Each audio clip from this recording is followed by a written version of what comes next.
Probably pay, I don't know, maybe an eighth of my house off. I'm not going to go the full way, but maybe a tenth of yours. I'd leave the country. I'd take me $2 million and get Kevin Rudd to come get the tax. I'd be out of there. Yeah, it's feeling pretty good. There actually hasn't been too much of a change. You know, it was always our intention to buy our own license and sort of be in control of what we're doing, and I feel pretty relaxed. You know, I've only got my dad to answer to, and you know, I can give him a bit of a clip around the ear if I want to. Big AFL fan. I know people like Barry Hall, for example, when he changes teams, he gives the other blokes a bit of a nudge. I saw you doing your last couple of laps today, and you were sitting behind Paul Dumbrell in the 55 Bottle car. Were you tempted just to give him a little shove? I actually, Abu Dhabi, the first race of the year, I gave him a good shunt into turn 1, and I said, "How you going?" You know. Did you know Tony got in a bit of biffo with Russell Ingall at Abu Dhabi? He didn't say that. Looked down, Russell obviously fights everyone, but we went down, looked across and seen Tony, and they were chesting each other, like the Bryan brothers in tennis. They were chesting each other, so I don't know who won. Yeah, it was really good, Abu Dhabi, for us, I guess. I got a new engineer in Campbell Little this year who I guess is the bit of a genius in the V8 engineering paddock, and we needed to start strong. You know, Ford fans were a little bit worried about obviously 888 defecting to Holden, and there needed to be a team that stepped up, and FPR should be in that position, but we had to go out and prove it because you know, the last year that we had, FPR didn't perform to what we should have. So I think we're all sick of seeing the number 1 car win. I am in particular anyway, and I know Tony is. And yeah, I love this place, but in the past our car has been very good over 1 lap, but over the distance it's very hard to drive. It's always been good for qualifying, so always had, you know, things go wrong, or I've crashed trying to drive the car too hard. But what I've got this year is a car that's very easy to drive. It's doing all the right things, and you know, Campbell keeps giving me nicer equipment, so I think it's going to be better. I think the result's going to be good tomorrow. The car from today's session was really good. Time will tell. You know, we're all confident tonight. We'll see what happens tomorrow, but need to turn that record around. I've had a second and a lot of DNFs, so try and make sure I finish on the podium. Yeah, we're pretty confident. The car was really good out of the box today. It was sort of strange because Bahrain we were way off the pace. It's strange that, you know, we didn't really change anything, and we just put our Adelaide set up in the car, and you know, we've been close to the front all day. So I'm pretty happy with the car. It feels comfortable, and we'll just have to see if we can pull a lap out in quali. You know, it's always really hard to get that lap out, and you know, as Mark said, some cars handle it better than others, and some race better than others. So our car should be okay over a distance, but I really need to put a lap out there tomorrow in qualifying and try and qualify somewhere near the front, so to give myself a good opportunity for the day. You know, it's such a long day, and even if you do qualify badly, you know, everyone sort of crashes out or has dramas. It's a long day, so we'll fingers crossed. We've had a fairly, you know, steady start to the year, so we can come away with good points here. We're actually be going okay.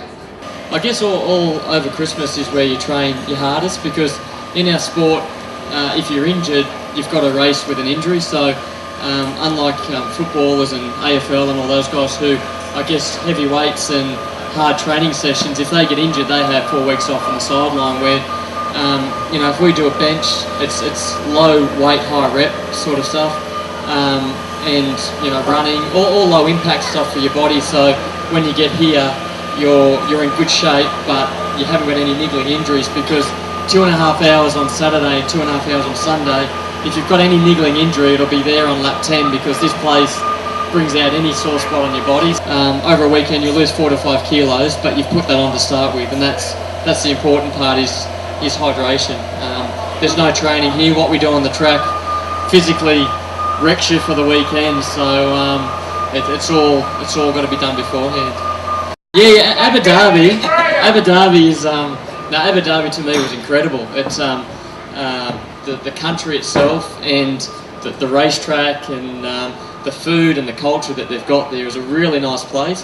Bahrain, about 2 to 3 years ago when we first went there, it was the Taj Mahal of motorsport. But then we went to Abu Dhabi, and Bahrain seems old now because of how good Abu Dhabi was. So you can stay at a hotel which is right on the track. You walk out of your bedroom onto a balcony, and you're looking at turn 12, 13, 14, 15, 16. Did you stay there? I was like 45 minutes down the road. I was on the roof in the in the penthouse, so I could see the whole track. But just an incredible place, and the food there is the best food in the world I've ever eaten. I don't know about. I had to train when I got back because I was carrying a few kilos that the team said needed to get rid of. But that by far is the best place. It's incredible. Oh, for me, turn 8. Turn 8 here is one of the scariest corners. That like the one place that it touches cloth is turn 8. It absolutely, the pucker valve on your backside goes hard for 78 laps. I can tell you. And if anyone tells you they're not scared through that corner, they're because it is a scary corner. I think both Adelaide and Bathurst have great corners, and I love going across the top of the mountain at Bathurst and down Skyline. And, I suppose the tracks that are hairy, but rewarding at the same time. I like the circuits that you can really attack, and this sort of circuit is just like that. And turn 8, you're right, you're going bloody fast. I said to the boys today, I'm going to try and find the limit through there. And the first practice session, I found the limit, and I scraped all the way up the side of the car, and they're like, no more of that limit stuff, just, take it easy. Just heaps of beers. Actually, that's what was good about being sponsored by the Bottle-O. Give you beers every weekend. I get right away from motorsport because this is your hobby, but it's your job as well. So when your hobby and your job are not going as well as they should, it gets really frustrating, so it gets a bit confusing. Yeah, but that's confusing me now. I'm confused, but which is why I get away from it. But hang out with my wife and just get away from it. Babies. That's only after a good weekend. That's a great weekend when that happens.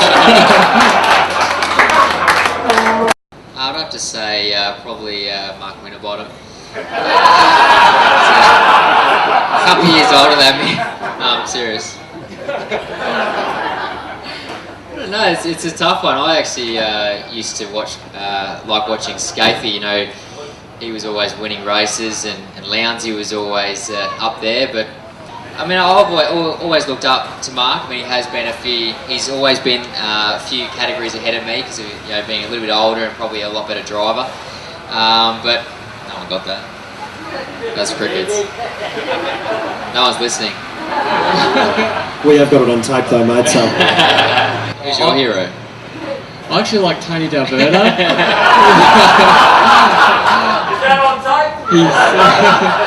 I was always a big Peter Brock fan. Went to Bathurst one year and met him and lined up in a line. He autographed a jacket.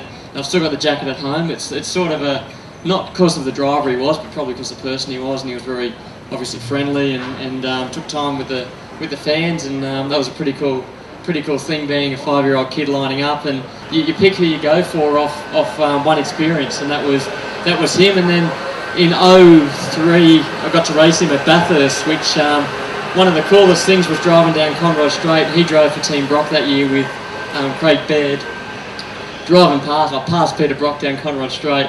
And I went, I've made it. I've done everything I want to do. I beat Peter Brock at Bathurst. So, it's pretty awesome to actually race your idol. Well, Tony and Mark, obviously, again, I'd like to thank you for your time and your continued support of us and popping up when, obviously, time is very, very valuable this weekend in particular with the schedule change. And good luck to both of you this weekend. We'll be watching you with keen interest. And, ladies and gentlemen, if you could put your hands together one more time for Tony and Mark.